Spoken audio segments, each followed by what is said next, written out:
ecek-ecek aja belum paham, istilah yang gampang-gampang belum paham, nantang saya debat ya tuh. Saya wasting time kalau melayani Anda yang ngajak debat dengan saya, tapi hal-hal yang sederhana, yang mendasar aja belum paham. Contohnya itu tadi, ada yang saya beberapa kali disuruh debat dengan Bang Juma. Itu sudah saya buat video tanggapannya di channel Warta Kabar Baik. Ya. Dan orang memahami makna kata Allah dan Tuhan aja masih belum bisa kok ngajak debat. Saya itu modalnya modal apa terus? Hah? Modal bulat, muter-muter nggak karu-karuan lah.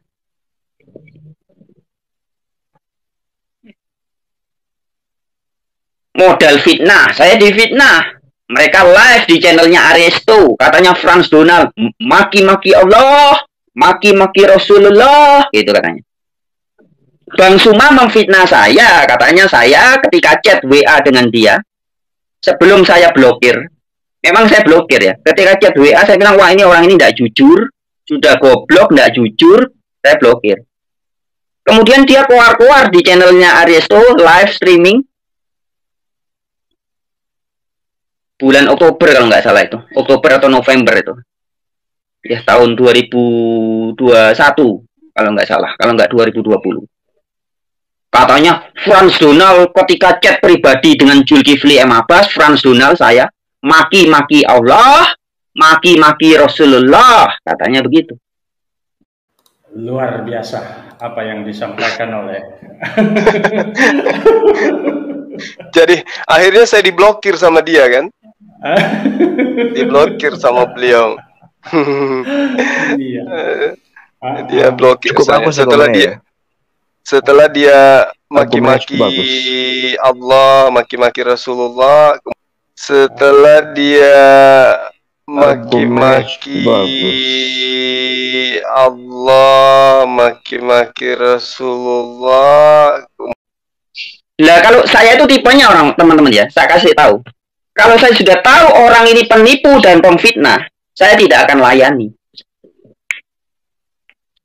Karena yang kita debatkan ini bukan masalah partai politik, masalah bisnis, bukan. Kita berbicara masalah kebenaran Sang Pencipta.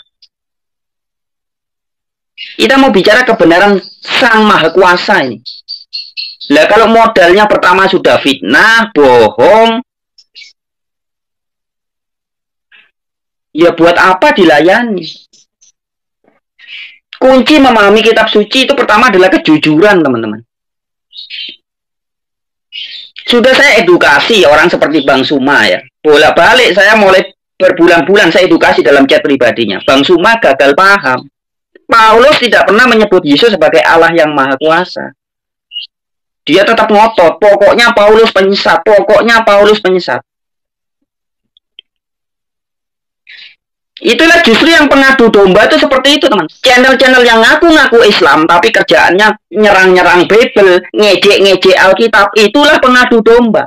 Channel-channel YouTube ngaku-ngaku Kristen, ngaku-ngaku gereja, tapi kerjaannya bahas Al-Quran, jelek-jelekin Al-Quran, jelek-jelekin Nabi Muhammad, itulah pengadu domba.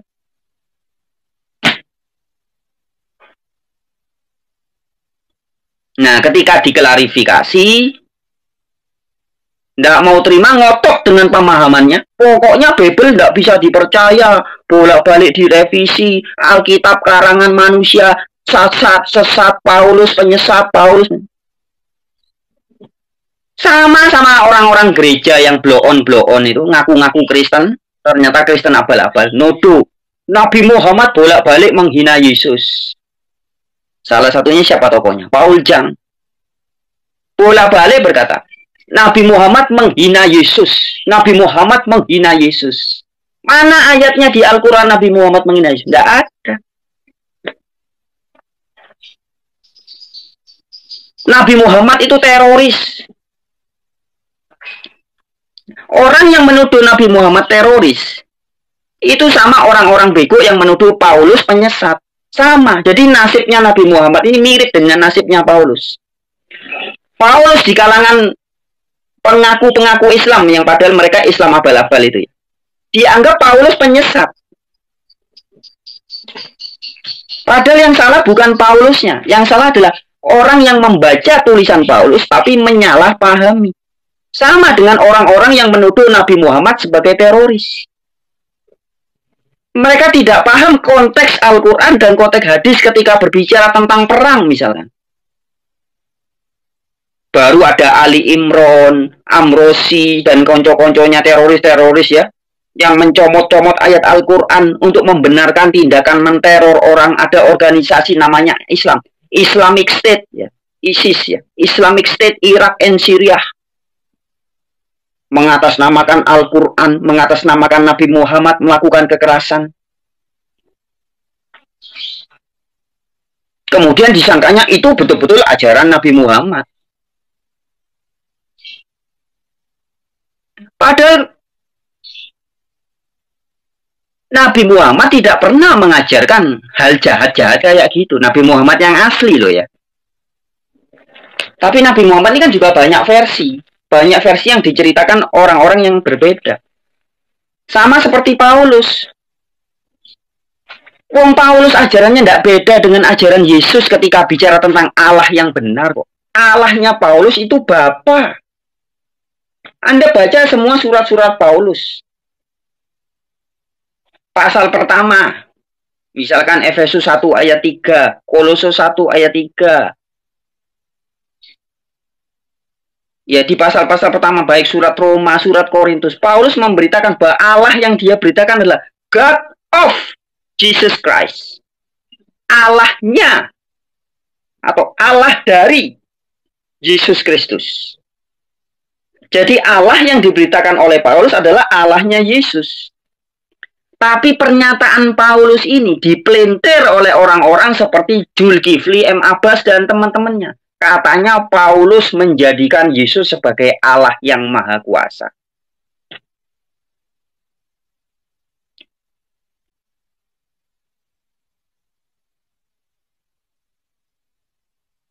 Ya. Jadi Paulus tuh korban fitnah dari orang-orang yang gagal paham membaca tulisan Paulus. Contoh, Mikana dan teman-temannya. Ya. Saya sudah buat beberapa videonya di channel Warta Kabar Baik. Yang belum menyimak silakan teman-teman dilihat ya. Saya menanggapi Mikana. Mikana mengajarkan ketika dia membaca Efesus 1 ayat 17. Coba teman-teman buka Efesus pasal 1 ayat 17. Ini saya kasih contoh teman-teman. Betapa bodohnya orang-orang seperti Mikana dan konco-konconya ini. Yang menafsirkan bahwa Yesus adalah Allah Bapa. Dengan mencomot, ketika tunjuk, mana buktinya? Ayat Alkitab mengatakan Yesus adalah Allah Bapa. Dikasihlah. Kolose 1 ayat 3, Efesus 1 ayat 3, Efesus 1 ayat 17 ya. 1 Korintus 1 ayat 3 ya, dan banyak ayat lain yang bunyinya mirip seperti ini. Efesus 1 ayat 17. Teman-teman yang punya Alkitab silakan dibuka. Ini saya mendemonstrasikan teman-teman. Efesus yang punya Alkitab dibuka ya. Efesus 1 ayat 3 ayat 17. Dan meminta kepada Allah Tuhan kita Yesus Kristus, yaitu Bapa yang mulia itu. Jadi ayatnya dalam teks bahasa Indonesia yang terbitan terjemahan baru, ya, tertulisnya begitu. Efesus 1 ayat 17. Dan meminta kepada Allah Tuhan kita Yesus Kristus. Nah, oleh pikiran piciknya Mikana dan teman-temannya, ayat ini diartikan, loh ini buktinya Paulus menyebut Yesus sebagai Allah. Sekali lagi, ayatnya saya bacakan. Paulus berkata, dan meminta kepada Allah Tuhan kita Yesus Kristus, yaitu Bapa yang mulia itu.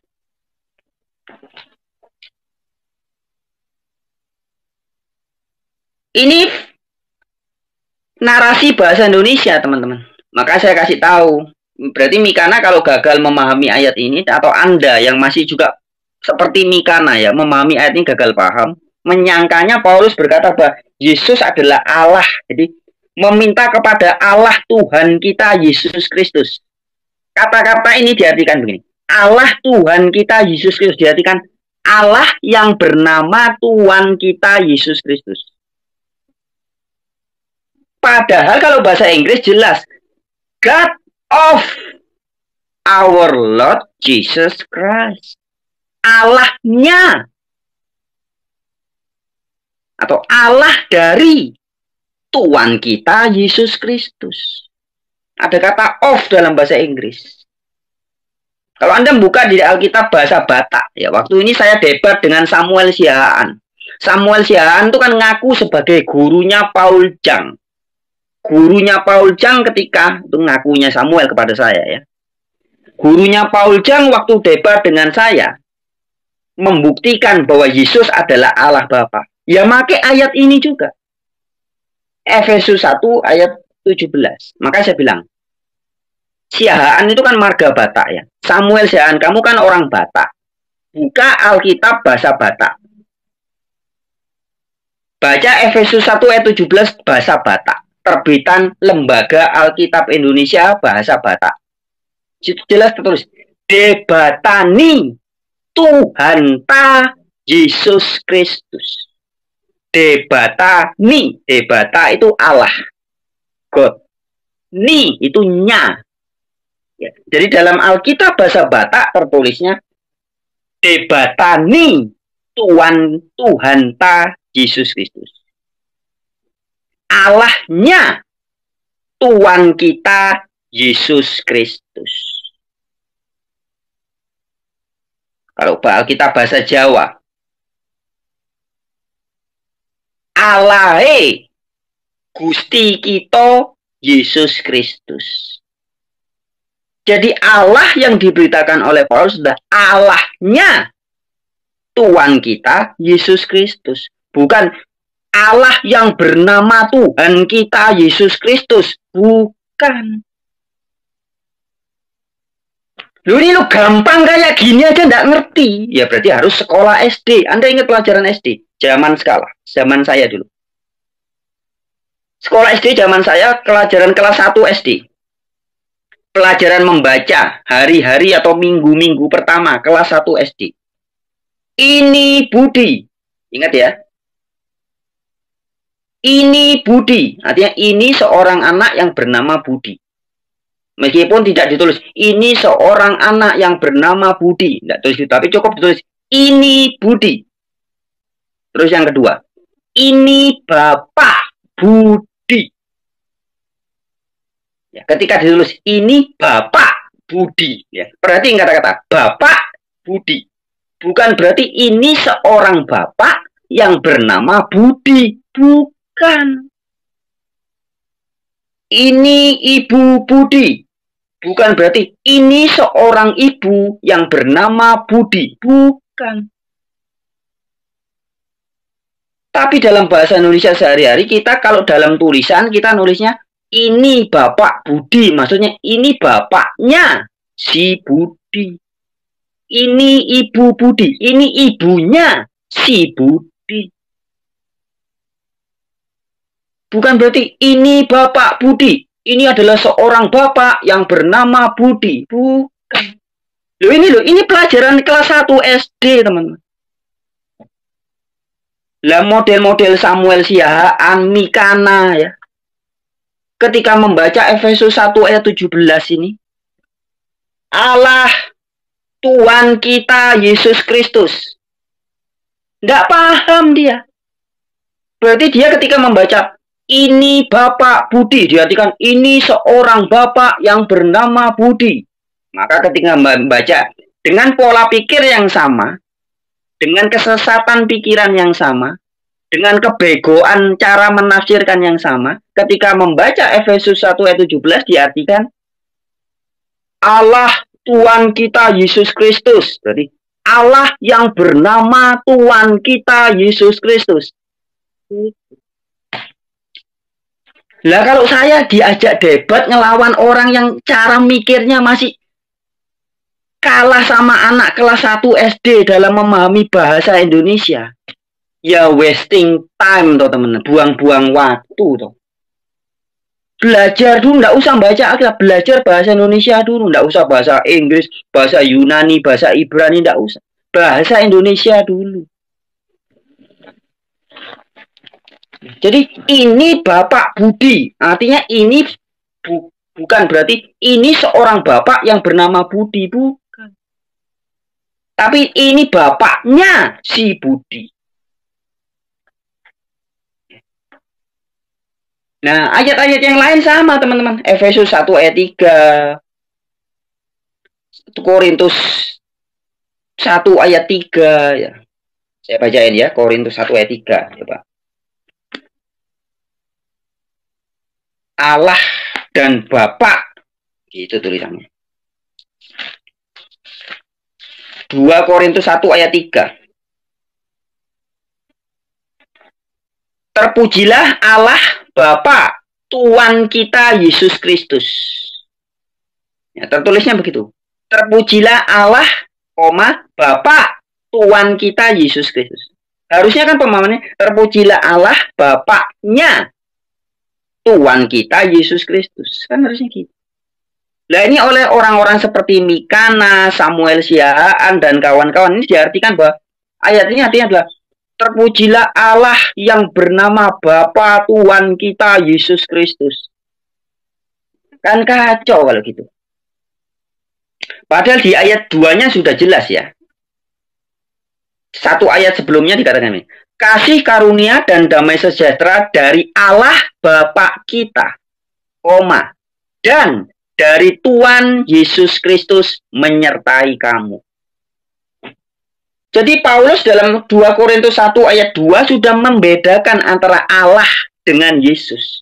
Allah yang disebut sebagai Bapa. Yesus disebut sebagai Kristus. Kristus itu artinya, kalau bahasa Arabnya Al-Masih, ya. Orang yang diurapi oleh Allah untuk jadi juru selamat. Baru di ayat 3 dikatakan, terpujilah Allah Bapa Tuhan kita Yesus Kristus. Kalau Anda baca dalam bahasa Inggrisnya, God, Father of, ada kata of.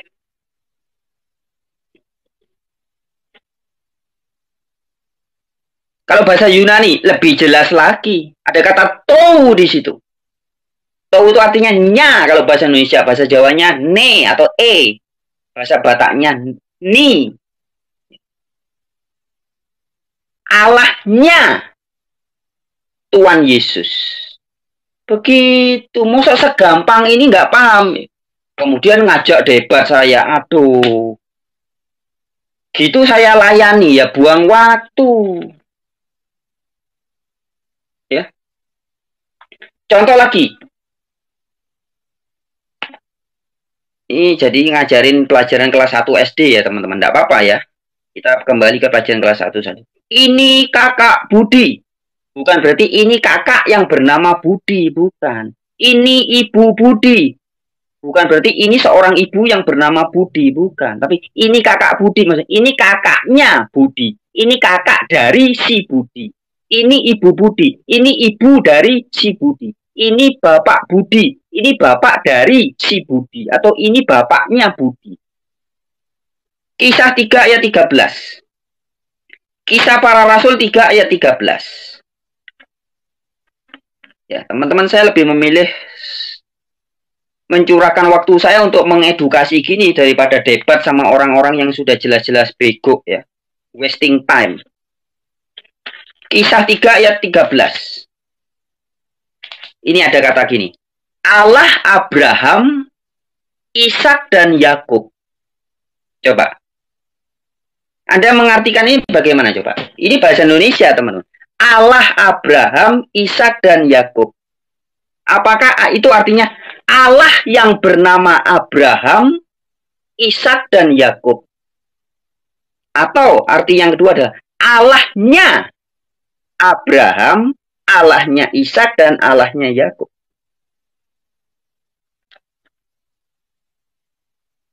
Kalau orang waras pikirannya dan sekolah SD memperhatikan, kelas 1 SD, minggu-minggu awal memperhatikan pelajaran bapak guru, ibu guru.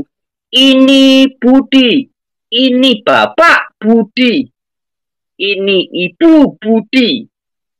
Maka ketika membaca ayat Allah Abraham, tentu dalam pikirannya paham. Itu bukan Allah yang bernama Abraham, tapi maksudnya Allah Abraham adalah Allahnya Abraham atau Allah dari Abraham. Nah, begitupun dalam surat Paulus ketika Paulus berkata, Allah Tuhan kita Yesus Kristus. Maksudnya bukan Allah yang bernama Tuhan kita Yesus Kristus, bukan. Tapi Allah Tuhan kita Yesus Kristus artinya adalah Allahnya Tuhan kita Yesus Kristus. Nah, hal yang gampang gini banyak orang tidak paham. Terus ngajar di YouTube, bikin channel-channel Kristen, mengatasnamakan Kristen. Terus debat dengan Juma, dengan Kainama dan konco-konconya. Kristennya abal-abal, blow on, Islamnya pun abal-abal, berantem terus jadinya, maka tidak selesai-selesai. Menyalahkan Alkitab, yang disalah-salahkan Alkitab, yang disalah-salahkan Paulus, yang disalah-salahkan Bible. Padahal perdebatan itu terjadi selalu dua hal ini, teman. Kalau tidak salah paham, pahamnya salah. Semua. Anda yang nuduh Al-Quran tidak bisa dipercaya, Nabi Muhammad, Nabi palsu. Anda itu salah memahami Nabi Muhammad, salah memahami Al-Quran. Begitupun Anda yang menuduh Paulus itu palsu, Alkitab tidak bisa dipercaya, Anda itu salah memahami tulisan Paulus. Paham Anda tentang Alkitab salah. Bukan Alkitabnya yang salah. Sekali lagi teman-teman. Orang yang menganggap Al-Quran tidak bisa dipercaya. Bukan Al-Qurannya yang salah. Tapi orang yang memahami itu salah paham. Berprasangka jahat. Pakai pikiran kadrun baca Al-Quran. Kadrun itu artinya bahasa Arab. Artinya butak, yang tidak bersih. Anda mencari-cari kesalahan Al-Quran. Begitupun orang yang membaca Bible, membaca Alkitab. Pikirannya sudah jahat terhadap Alkitab. Sudah berpikir jahat terhadap tulisan Paulus. Ini sama kasusnya, cuman beda objek. Para pembenci Islam dan pembenci Al-Quran, pembenci Nabi Muhammad. Dengan hati yang benci, pikiran yang kadrun, jelek-jelekin Al-Quran, nyalah-nyalahin Nabi Muhammad. Sama, roh kebencian ada dalam hati dan pikirannya. Hanya beda objek. Yang non-Kristen, seperti Juma dan teman-temannya itu, roh kebencian, begitu benci dengan kekristenan, begitu benci dengan Bible, begitu benci dengan Paulus, maka membaca Alkitab jadi salah kaprah semua. Jadi yang salah sekali lagi bukan Al-Qurannya, bukan Alkitabnya, teman. Tapi cara orang menafsirkan dan memahami kitab-kitab itu yang salah.